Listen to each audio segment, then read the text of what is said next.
It's 3 a.m. You are completely exhausted, yet you're staring at the ceiling, wide awake. Your mind is playing ping pong between a slightly awkward conversation you had 3 days ago and a meeting you have to attend tomorrow. This experience differs from standard problem solving. It is a specific neurological loop where the brain refuses to power down, trapping you in a cycle of repetitive negative thinking. Psychologists split this mental loop into two distinct classifications.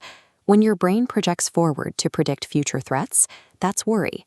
When your brain loops backward to obsess over past distress and analyze what went wrong, that's rumination. Despite knowing these loops are irrational, overthinking persists as a physiological glitch in your brain's survival hardware. To understand why the brain gets hijacked, we have to look at our evolutionary baseline.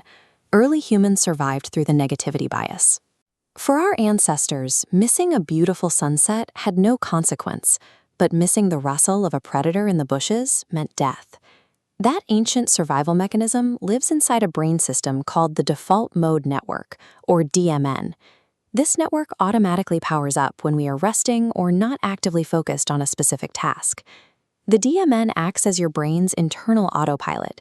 It handles self-referential thinking, building your sense of identity, and retrieving your autobiographical memories. In chronic overthinkers, this specific circuit is hyperactive. Even in a completely safe, quiet environment, the DMN remains in a state of high alert, scanning your memories and your sense of self for potential threats. Overthinking is an ancient survival engine running at maximum capacity in a world where predators have been replaced by ambiguous emails and social stress. The brain does have a built-in braking system. It's called the frontoparietal network, or FPN. This is the brain's executive control center, responsible for task-oriented focus and logic. In a healthy brain, when it is time to focus on the present moment, the FPN successfully suppresses the DMN. It hits the brakes and the mental wandering stops. But chronic overthinkers experience a mechanical failure. The FPN's inhibitory signaling is diminished. The brakes fail to engage, leaving the DMN's self-focused loops running unchecked. Willpower is the conscious use of the FPN to exert control. When these signaling pathways are weak, your intent to stop lacks the mechanical power to cut through the DMN's noise, allowing negative thoughts to involuntarily flood your working memory. This creates a psychological paradox. If the rumination loop is so painful, why does the subconscious mind actively keep fueling the engine? This graph illustrates the contrast avoidance model. The blue line shows someone at a calm emotional baseline, experiencing a sudden, steep drop into distress, a severe emotional shock. The red line shows someone hovering at a constant, low-grade negative baseline. When a bad event occurs here, the drop is minor. Chronic worry acts as an emotional shield. The brain sustains a state of low-grade misery to protect you from the severe shock of a sudden negative contrast. By expecting the worst, the anxiety feels protective.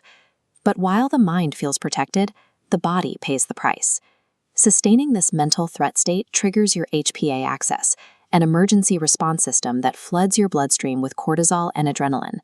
Your mind uses worry as a shield, but your physical body is enduring the exhaustion, muscle tension, and organ strain of fighting a predator that only exists inside a psychological feedback loop. When you realize you're stuck in a loop, your first instinct is usually to fight it. However, telling yourself to stop thinking about a problem guarantees the loop will continue. Attempting to forcefully push a thought away sends a direct signal to your amygdala, the brain's alarm bell. It registers the effort you are exerting and categorizes the thought as a high-priority danger. The more you fight the loop, the more you accidentally convince your brain you are in actual danger, trapping you even deeper in the cycle of rumination. You break the cycle through neuroplasticity. The anxious pathways in your brain were built through repetition, and new conscious actions build healthier neural roads in the exact same way. The most effective strategy is pattern interruption. Since your brain focuses on one thing at a time, you must physically redirect neural traffic. Grounding techniques like movement, naming objects, or scheduling worry time force the brain to abandon the DMN and engage your present environment. Strengthening the brain's executive brakes shifts the mind out of an outdated survival mode, returning control of the machine to you.